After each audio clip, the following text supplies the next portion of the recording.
Tonight, I would like to ask a common question. Why are we enemies of the Jew?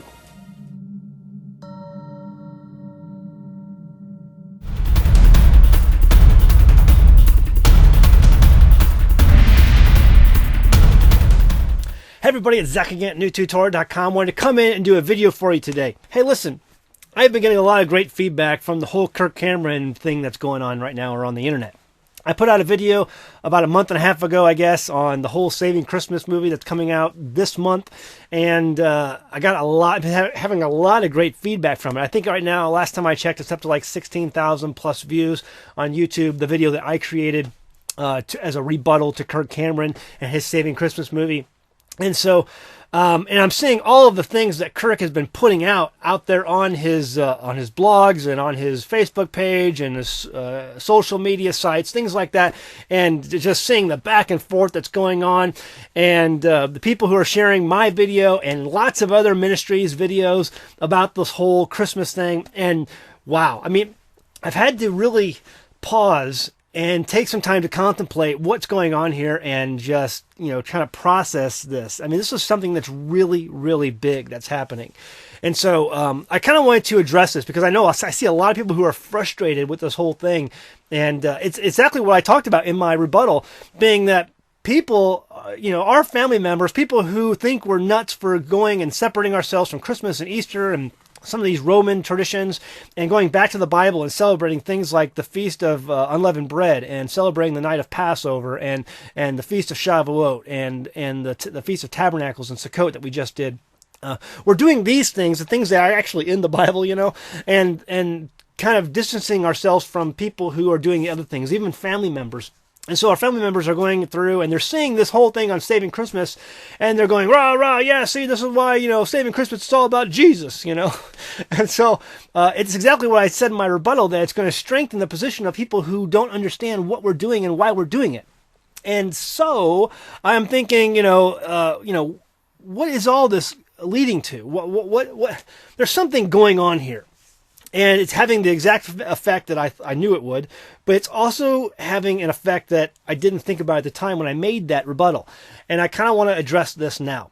I think this is amazing. And so what I've done here, I've been playing this over my head for the last month and seeing how it's just ramping up and things are getting more and more emotional and heated and with this movie coming out and the arguments that are going around the internet. And I've come up with a number of scenarios. I have 3 scenarios I want to present to you today of what I think may be happening. And this is, some of these, I know some of these are going to be like, Zach, you're just way off the wall. Just stick with me here. Maybe you can agree with one of the 3. I don't know if any of these are true. I'm assuming one of them probably is what's happening here. But I'm going to give you 3 scenarios right now of what I see could be happening. I'm not saying these are exactly what's happening. I'm not even saying it, we'll just see. Look at the scenarios, see if you agree with one of them. You may think that I'm a complete and total crackpot for bringing these to you or thinking these up. But, just bear with me here for the next 10 minutes or 20 minutes. It's maybe a long video. And let me know what you think, okay? But before I begin that, I need to let you know that I think that there's good news and bad news about this whole thing. And this is something else I've also come up with during the last month as I've been processing what's going on in my brain and trying to think through things. There's good news and bad news. And like most people, I'm going to give you the bad news first, and then I'm going to give you the good news. Okay, but you're going to have to wait till the end of the video. So you're going to have to go through all my crackpot theories before you get to the good news and bad news at the end. So let's just go ahead and start with scenario number 1. So scenario number 1, let me get my notes because I'm going to need them. Okay, so, and I know this is the weirdest one. The first one is the weirdest one. Scenario number 1 is my conspiracy scenario. Okay, this is the most conspiracy tinfoil hat one of all of the 3. Number 1 is that he's a Jesuit plant. Okay, he's a Jesuit plant being controlled by the Vatican. There you go. Now you can put your tinfoil hats, tighten them up real tight. I know, but let me just explain my argument. Maybe this scenario number 1 is that he's a Jesuit plant. Kirk Cameron is controlled by the Jesuits. He's controlled by the Catholic Church. Because right now, and I've done videos about this in the recent past on my channel, is that the Roman Empire and Pope Benedict is Pope Francis is trying very, very hard these days to bring back the Protestant church into the fold of the Roman Empire. Okay, he's doing this. I made note in previous videos that we've had the founder of Hobby Lobby, some of the leadership of some mainstream Christian colleges and universities who have gone to Rome to meet with the Pope. Denominational leaders across the board have been coming in and meeting with the Pope, and he has made this his entire papacy about bringing back the Protestants and ending the protest against Rome and bringing the folds of Christianity back into the Roman Empire. And not trying to force it at all. He's trying to be being very diplomatic in this whole thing. But I've made that, point clear and shown you the evidence in past videos. He's trying very hard to do this. Well, here we have Kirk Cameron, who's made this movie, and talking about Christmas and Easter, which are basically just Roman festivals that have been invented by Rome. And I think he even acknowledges this to some degree in the videos and in some of his arguments. And so, is he defending Christmas because he's a Roman plant, a popish or Jesuit plant? And we know that this pope is the first Jesuit pope throughout history. There's never been a Jesuit pope ever. And the whole purpose of the Jesuit order was to bring back the Protestants to the Catholic Church. That's the reason the Jesuit order was created. It basically created itself and put itself under the authority of the Pope and only the Pope. And here we have a Pope now, the first and only Pope throughout history, that's a Jesuit. And we have Kirk Cameron, who's going out and defending Christmas. And I'm sure maybe there'll be an Easter video coming up this spring. I don't know. Maybe he hasn't released that yet. But maybe. I'm just saying maybe. You're hearing it on this channel first. Maybe, this whole thing is just another defense of Rome, and that's something that the Jesuits have been trying to do, and that's what this Pope is trying to do. So, I don't know. That's my first scenario. Crackpot? Maybe. Is it probable? I'm just saying it's possible. Anyway, moving on to scenario number 2. My scenario number 2 is that he really, truly believes what he's doing and saying. Let's just say for a second that he really truly believes that that Christmas, it has nothing to do with the Catholic or Rome or the Pope or anything to do with anything else. He just really believes, and he's sick and tired of all of the atheists and all of these people who are going and saying that Christmas is pagan, and he's really trying to get people back to the reason for the season. If that's the case, it's commendable. I mean, I understand. We've looked at Christmas, even before we came to Torah, we were looking at Christmas and looking at all the commercialization and all of the stampedes that happened outside of Best Buy and Walmart and just the nonsense of it. And people losing complete sight of the biblical aspect, or at the time we thought was a biblical aspect of Christmas, right? And so maybe, and it's possible that he is just sick and tired and had it up to here with people saying that it's pagan, and then it has nothing to do with Jesus. And, even Richard Dawkins, whom is a professed atheist, one of the most professed atheists out there, and the most notable atheist that we have living amongst us here today, is, he celebrates Christmas.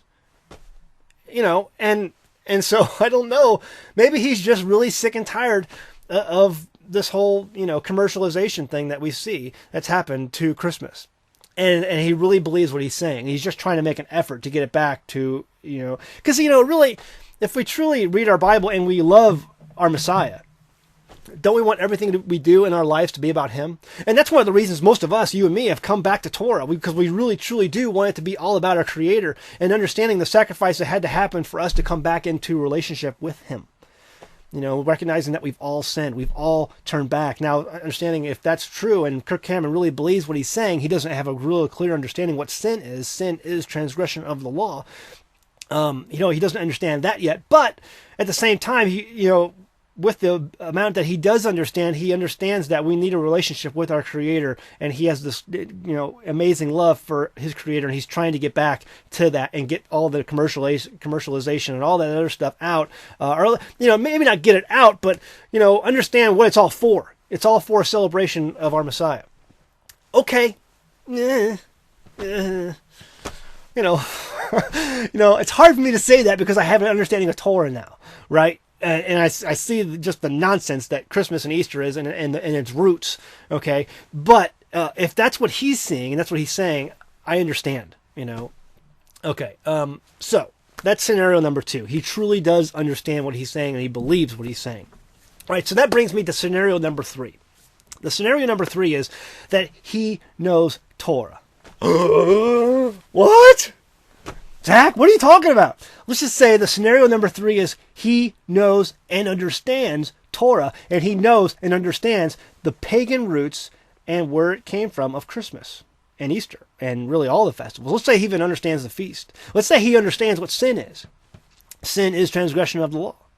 And I'm going to give you some reasons for this. I have some examples that can maybe showcase that this scenario number 3, may in fact actually be truth, may be real.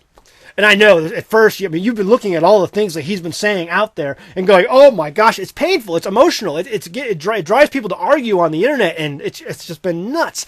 What we have here, if this scenario number 3 is true, and he really truly has gotten Torah, what we have here is what I would call a Mothernight situation.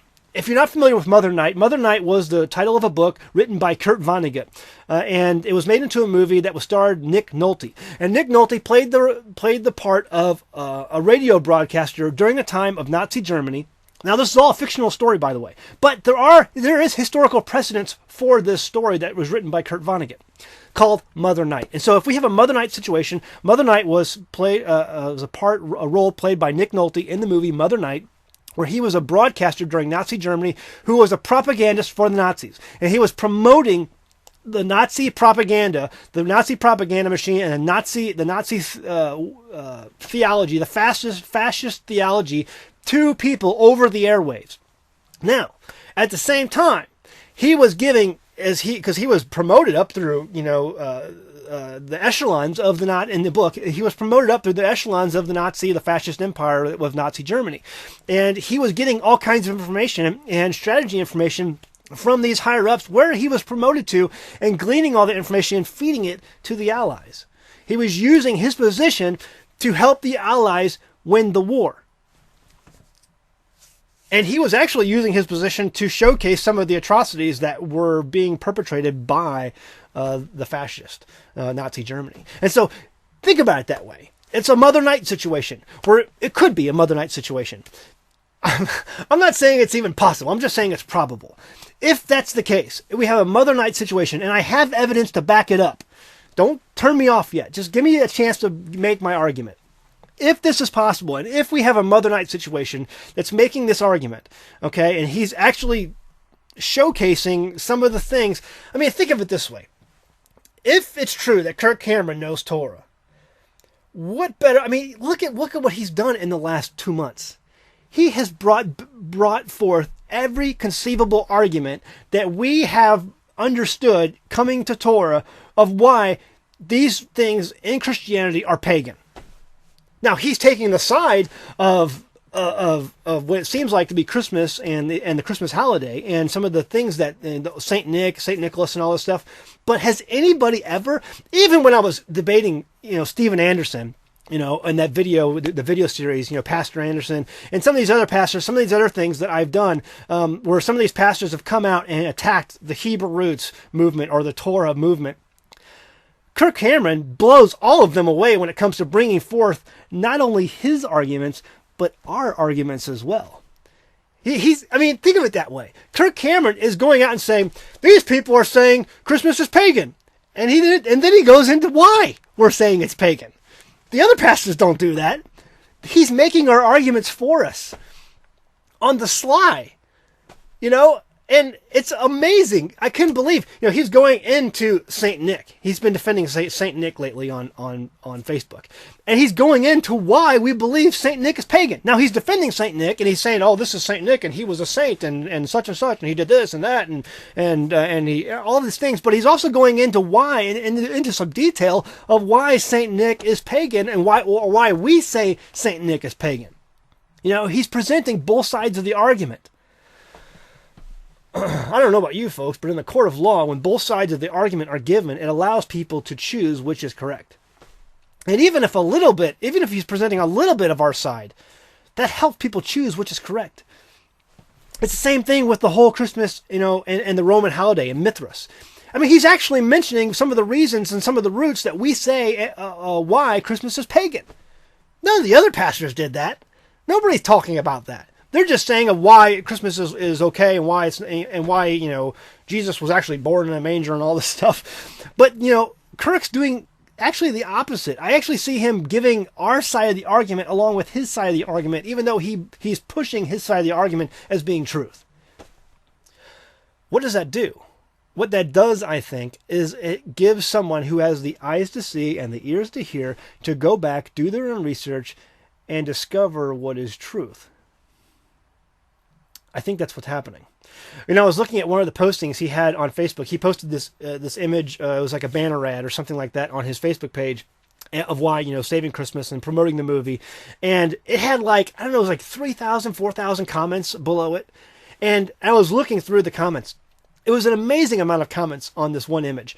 And people were arguing back and forth. You had the Torah people, some of the Hebrew roots out there who were coming and posting on the comments. And then you had the people who were from the Christian church who were posting. They were arguing like this. And in the middle of all of that, you had an enormous amount of people who were just crying out with despair at the arguing that was going on. They were like, this is the enemy bringing division. And they were both Christian and Torah people who were saying that, crying out in despair at the arguing that was going on. I understood that. I understood that frustration that as I was reading it, because there were people out there who were just losing themselves to emotion and just, and that's something I've really tried to stay away from when I'm debating people on my channel who disagree with me. I want to give them the ability to understand and voice their opinion without coming back at them. And even though I'm passionate and I'm loud sometimes and I wave my hands, I want them to understand that I respect their opinion and I want them to be loved on my channel. And so that's not what was happening on this. There was a lot of people, and a lot of people crying out in despair. But one thing I did see happening was a lot of people posting their information, posting their arguments in a clear and concise way. And, even though people were caught up in the emotion at the time, what will happen is that people who have the eyes to see and ears to hear will go back and they will research on their own. Okay? All right, here I have another reason why I believe Kirk Cameron may be in a Mothernight situation here. That maybe he knows Torah. Maybe what this is happening is a Mothernight situation, like Kurt Vonnegut wrote about. And there are history examples backing that up throughout history that actually did take place. Okay, so let's just say, for example, that Kirk and his wife, he has 6 kids, they get Torah. They've started to see the pagan roots of Christmas throughout the years. And they've explored this, and they sat down, Kirk and his wife, and they're like, what are we going to do? We have a huge multi-million-dollar ministry that we put together. They're talking back and forth. And if we come out and say that we're not doing Christmas anymore and that we are starting to observe Torah and we need to get back to the Torah of God and the feast of the Lord and exploring those and seeing how they do, in fact, point to our Messiah, we'll be ostracized. Kirk's a smart guy. And so maybe him and his wife are like, we're going to keep doing the Christmas tree. We're going to keep doing this, but we're going to go the exact opposite direction to help promote this. We're going to bring the argument to the table. And at the same time, the entire time, we're going to play up our part. What is Kirk anyway? He's an actor. He's an actor. He plays something that's not truly himself. Those of you who saw the argument he gave comparing Torah with the eating of Chinese food, or Christmas with the eating of Chinese food. You saw he played the British actor who presented the argument, and he did a really good job, I thought. He's an actor. What if it's possible that him and his wife and his family, and maybe even people who are close to his ministry, Ray Comfort being another one, who are saying that we get Torah, but we're not going to get anywhere if we make this argument because most of Christianity, number one, is going to shut us off. What if we go the opposite direction and promote Christmas and do it in a way against these people who are Torah, against these people who would turn away from Christmas, and show people why they're wrong, even though we're going to bring their arguments to the table so people that may see them, who have the eyes to see and ears to hear. Is that so crazy? Am I completely off the wall here? Before you say yes, let me give you another piece of evidence. In Kirk Cameron's ministry, and in the ministry of Ray Comfort, it's called Living Waters, and the Ambassadors Academy that Kirk and Ray are actively participating in over the years. One of the things they teach at the Ambassadors Academy at Living Waters is how to witness to people, and they use the 10 Commandments to do so. And two of the main verses they use in that entire ministry are Psalms 19:7 It says, the Torah of the Lord is perfect, converting the soul. The law of the Lord is perfect, converting the soul. What converts the soul? The law of the Lord does. And every one of you knows, if you've been paying attention to my channel, that that word law in the book, in the Psalms 19:7, the Hebrew word for law is Torah. So what is perfect in converting the soul? The law is. The Torah is. Why does it convert the soul? Well, the second verse that they use all throughout their ministry is Romans 7:7, which most of you know has to deal with the bride going back to the father at some point because she's committed adultery. How did she commit adultery? Well, she was observing pagan traditions. And he sent her away, gave her a written bill of divorce. It's all about Romans 7. Well, Romans 7:7 says, I had not known sin but by the law.